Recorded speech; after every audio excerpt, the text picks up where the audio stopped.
Hello दोस्तों, मैं तो शर्मा स्वागत करता हूं आपका इस वीडियो में। दोस्तों हम इस वीडियो में एक्सरसाइज 1.2 का 5th क्वेश्चन समझेंगे। तो दोस्तों पढ़ते हैं, क्या है, डिस्प्ले हो रखा है हमको कि जांच कीजिए क्या किसी प्राकृतिक संख्या n के लिए संख्या 6n अंक पर समाप्त हो सकता है।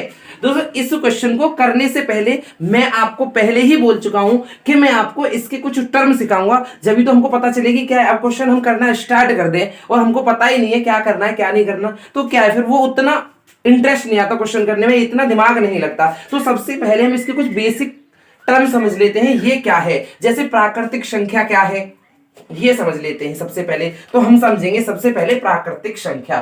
तो दोस्तों आप हेडिंग डाल लो प्राकृतिक संख्या। सबसे पहले आपको हेडिंग डालनी है प्राकृतिक संख्या। दोस्तों बोर्ड के पेपर में अगर ये क्वेश्चन आता है तो ये प्राकृतिक संख्या नहीं लिखनी, यहां मैं आपको समझाने के लिए प्राकृतिक संख्या क्या होती है वो बताने के लिए हेडिंग डलवा रहा हूं कि ये हमारे दिमाग में होनी चाहिए कि प्राकृतिक संख्या क्या होती है, पूर्ण संख्या क्या होती है। लेकिन अभी यहां प्राकृतिक संख्या की बात करेंगे। तो प्राकृतिक संख्या क्या है, वे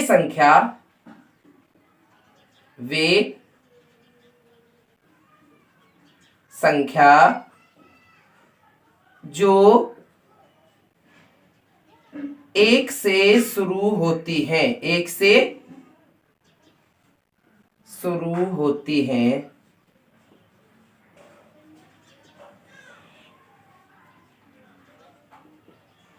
प्राकृतिक संख्या कहलाती है। प्राकृतिक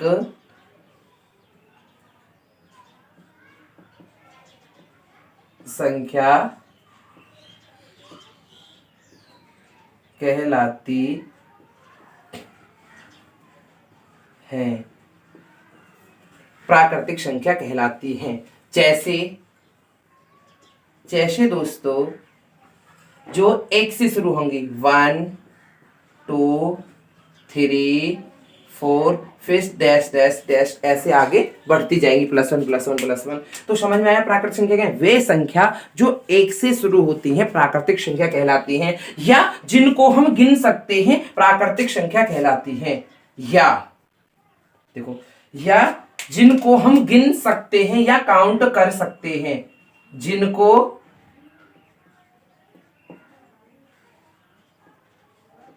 हम गिन सकते हैं, गिन सकते हैं, प्राकृतिक संख्या कहलाती है। देखो दोनों डेफिनेशन आपकी करेक्ट है, प्राकृतिक संख्या कहलाती है। जैसे मैं इसको समझाता हूं आपको, कहलाती। अब जैसे आप किसी क्लासरूम में बैठे हैं और आपके अध्यापक आपको आके बोलते हैं कि बच्चों चलो काउंट करके बताओ आप कितने लोग हो, तो आप कहां से शुरू करोगे, 1 2 3 या 1 2 3 4, 0 से तो करोगे नहीं ना, 1 2 3 4। तो जिनको हम गिन सकते हैं, इसमें भी वही बात आई, जिनको हम गिन सकते हैं प्राकृतिक संख्या कहलाती है। जैसे 1 2 3 4 डैश डैश डैश आगे तो फिर अनंत तक जाती हैं। अब देखो प्राकृतिक संख्या समझ में आया, वे संख्या जो एक से शुरू होती हैं प्राकृतिक संख्या कहलाती हैं, जैसे 1 2 3 4। अब देखो ये कह रहा कि जांच कीजिए क्या कैसी प्राकृतिक संख्या n के लिए 6n 0 पर समाप्त हो सकती है। तो हम पहले इसको समझने वाले कुछ उदाहरण लेके देखते हैं कि देखो एक जो 0 पर संख्या समाप्त होती है वो किस किस संख्याओं से विभाजित हो सकती है, उनके गुणनखंड में कौन कौन सी संख्या आती है। जैसे एक 10 0 पर समाप्त है, एक 20 लेके देखते हैं, एक 30। अब इन संख्याओं को हम देखते हैं कि इनमें एक ऐसी कौन सी संख्या है जो परमानेंटली आनी ही आनी है। तो 10 के अब हम गुणनखंड करते हैं दोस्तों, क्या करते हैं, गुणनखंड। अभी आप बोर मत होना, मैं समझा रहा हूं, बिल्कुल ऐसा समझा दूंगा क्वेश्चन एकदम समझ में आएगा क्लियर। देखो अब 2 के गुणनखंड करते हैं हम सबसे पहले, तो 5 टाइम्स जाएगा और ये 5 1 टाइम्स, ठीक है। ऐसे ही हम 20 के गुणनखंड करके देखते हैं एक बार, तो ये 10 टाइम्स और ये आपका गया 5 टाइम्स और ये 5 टाइम 1 टाइम 5 से। ऐसे ही हम 30 के गुणनखंड करके देखते हैं, तो 2 से ये 15 बार और फिर ये 3 से होगी और ये फिर 5 से होगी। अब हमने एक चीज इस निष्कर्ष पर पहुंचे, जो संख्याएं जीरो पर समाप्त होती हैं उनमें एक चीज कॉमन आ रही होगी आपको। देखो दोस्तों पता चल रहा है, देखो इसमें भी 5 आई है, इसमें भी 5 आई है और इसमें भी। तो जो संख्याएं जीरो होती है, जिनके लास्ट में जीरो होता है, उनके उभयनिष्ठ मतलब उनके गुणनखंड में 100% 100% 5 उभयनिष्ठ गुणनखंड आना चाहिए। जो संख्याएं जीरो पर समाप्त होंगी उनके गुणनखंड में 5 आना चाहिए। और भी देख लेते हैं, देखो और उदाहरण देखो 70 लेके देख लो, 100% 5 तो आना चाहिए। और कोई नंबर आ रहा है भाज्य संख्याओं का, वो एक अलग है, लेकिन ये 5 तीनों में 5 5 आया, इसमें भी देख लेते हैं आता है या नहीं। देखो 2 से ये 35 टाइम्स डिवाइड हो जाएगी, और फिर ये 5 से होगी, और ये फिर 7 से होगी। तो हमको क्या पता चला दोस्तों कि इसमें भी 5 आ गया। अब हम कह सकते हैं कि जितनी भी संख्याएं जो लास्ट में जीरो हो या जीरो पर समाप्त होती हैं, उनके गुणनखंड में 5 गुणनखंड हमेशा आएगा। इससे हमको ये पता चला। अब इस क्वेश्चन को सॉल्व करने में कुछ भी कठिनाई नहीं है। हमको ये पता चल गया कि जो संख्या जीरो पर समाप्त होंगी उनके गुणनखंड में 5 अवश्य आएगा, क्योंकि हमने 4 उदाहरण लेके देख लिए, और आप भी काफी सारे उदाहरण लेके ट्राई करके देख सकते हो कि 5 ही आएगा। अब देखो इसमें 2 आया है, इसमें 3 आ गया, इसमें 7 आ गया, ये तो अलग बात है, लेकिन जो उभयनिष्ठ आएगा, जो 100% श्योर है, वो आना ही आना है, वो है आपका 5।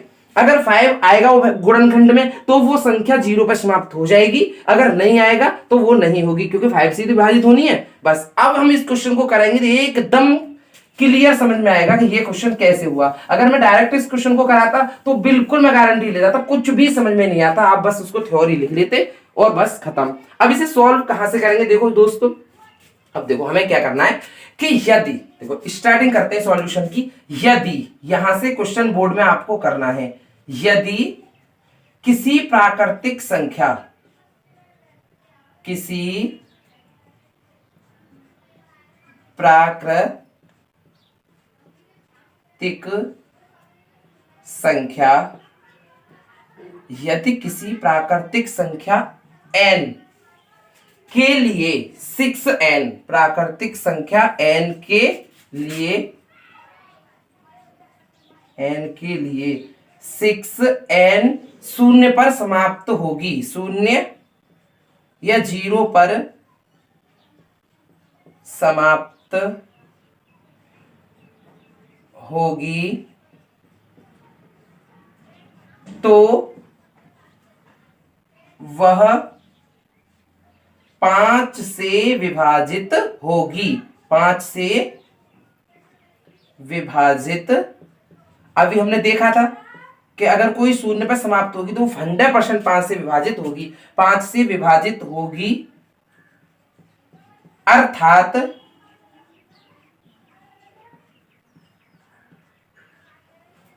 उस संख्या के गुणनखंड में या उसके गुणनखंड में, या उसके मतलब 6 की पावर n के गुणनखंड में, गुणनखंड में 5 अवश्य आएगा, 5 अवश्य आएगा। बस ये लाइन लिखनी है। हमने देख लिया ना 5 आ रहा था, तो बस यही तो लिखना। यदि किसी प्राकृतिक संख्या n, किसी प्राकृतिक संख्या n के लिए अगर ये 6n जीरो पर समाप्त होगी तो वह 5 से विभाजित होगी, अर्थात या दूसरे शब्दों में बोले तो उसके गुणनखंड मतलब जो संख्या 6 की पावर n, इसके गुणनखंड में 5 अवश्य आएगा। अब हम 6 की पावर n के गुणनखंड करके देखते हैं दोस्तों कितना आता है। तो देखो ये है हमारा 6 की पावर n। अब हम 6 के गुणनखंड करके देखते हैं। देखो 6 के गुणनखंड करोगे तो ये 2 से 3 टाइम्स विभाजित हो जाएगी, 3 से 1 टाइम्स। तो 6 के गुणनखंड किए तो कितना है, देखो 6 के गुणनखंड को गुणनफल के रूप में लिखा तो ये हो गया 2 इंटू 3। तो अब बस यही तो लिखना है हमको, 2 इंटू 3 की पावर n है दोस्तों, कितनी है n। तो एक क्या हो गया 2 की पावर n और 3 की पावर n। इसके गुणनखंड में 5 आया दोस्तों, कहीं नहीं आया, अर्थात इसके गुणनखंड में 6 की पावर n के गुणनखंड में, फिर क्या लिखोगे 6 की पावर n या 6n के गुणनखंड में, 6 की पावर n के गुणनखंड में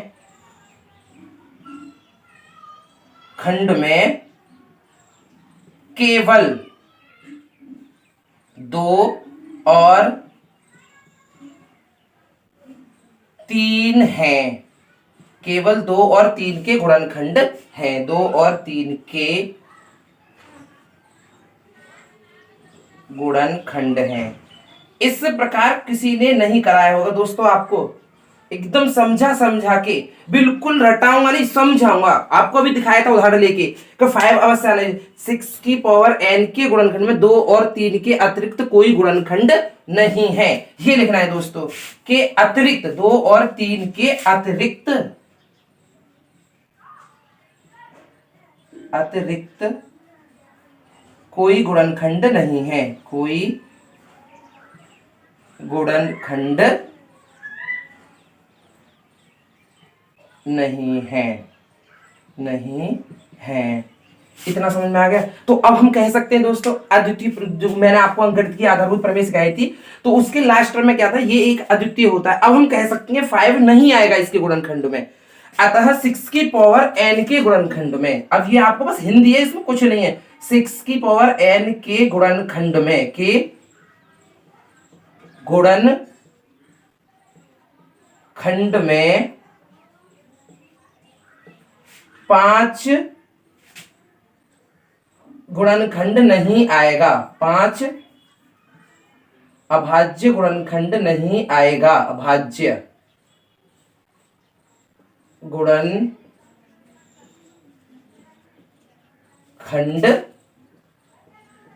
नहीं आएगा। ये हम किससे श्योर कर रहे हैं दोस्तों? आएगा, ये हमें बताती है अंकगणित की, यहां लिख देंगे उसको, जो हमें प्रमेय क्या है, अंकगणित की आधारभूत प्रमेय की जो सेकंड लाइन थी, अंकगणित। ये जब ऐसे लिखोगे ना दोस्तों, आपके बिल्कुल पूरे में पूरे नंबर ही आएंगे, पूरे 100 में से 100 नंबर आएंगे। अगर मैंने पूरा मैथ आपने मेरा पढ़ा हुआ पढ़ लिया तो मैं श्योर गारंटी लेता हूं 100 में से 100 एक नंबर नहीं कटेगा। अंकगणित की आधारभूत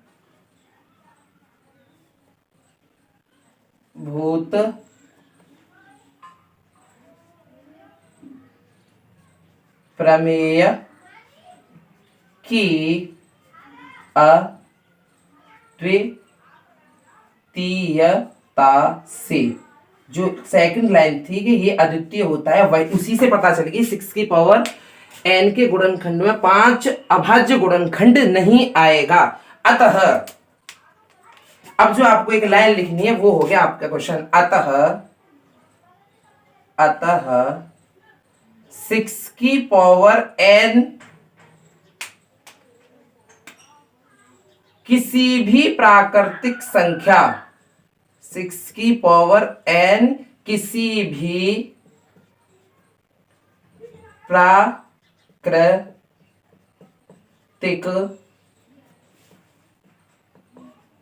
संख्या n के लिए 0 पर समाप्त नहीं हो सकती, समाप्त नहीं हो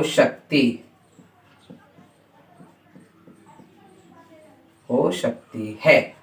ये आपका क्वेश्चन सॉल्व हो गया दोस्तों। करना इसमें कुछ नहीं है। देखो, सबसे पहले हमको प्राकृतिक संख्या पता होनी चाहिए। वे संख्या जो 1 से शुरू होती हैं प्राकृतिक संख्या कहलाती हैं। अब इस क्वेश्चन को सॉल्व कहां से करेंगे, उसके लिए हमें कुछ बेसिक पता होना चाहिए था ना। जैसे कोई भी संख्या जिसके पीछे 0 आ रहा है तो उसके उभयनिष्ठ गुणनखंड में हमने क्या पाया था, जैसे 10 किया था, 20, 30, 70 का किया था। तो एक हमको उसमें एक अंदर से एक बात पता चल रही थी कि उन सबके गुणनखंड में 501% आ रहा था, 5 सबके गुणनखंड में आ रहा था। इसी प्रकार बस वहीं से स्टार्ट, वहीं से हमको समझ में आ गया क्वेश्चन में करना क्या है। 5 आना चाहिए, बस उसी को करते आएंगे। देखो फिर क्या करना, यदि किसी प्राकृतिक संख्या n के लिए 6n 0 पर समाप्त होगी तो वह 5 से विभाजित होगी, क्योंकि भाई 5 आ रहा था ना उभयनिष्ठ गुणनखंड में, सब में किसी में 3 किसी में 7 आ रहा है, लेकिन 5 प्रत्येक में आ रहा था। 5 में अर्थात उसके मतलब जो हम संख्या लिख रहे हैं 6 की पावर n के गुणनखंड में 5 अवश्य आएगा।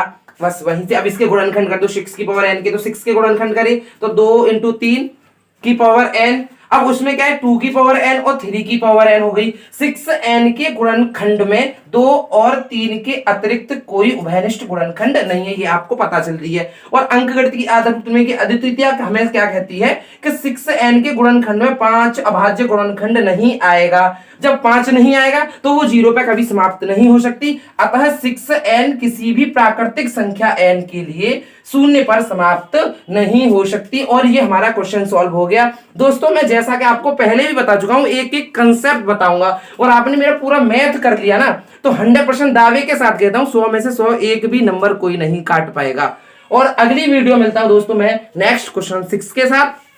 जब तक के लिए अगर इस वीडियो में तुमको अच्छे से समझ में आया है तो प्लीज चैनल को सब्सक्राइब और वीडियो को इतना शेयर करें कि प्रत्येक उस छात्र तक पहुंच जाए जो 100 में से 100 नंबर लाना चाहता है मैथ में। थैंक यू दोस्तों, मैं मिलता हूं नेक्स्ट वीडियो में। Thank you.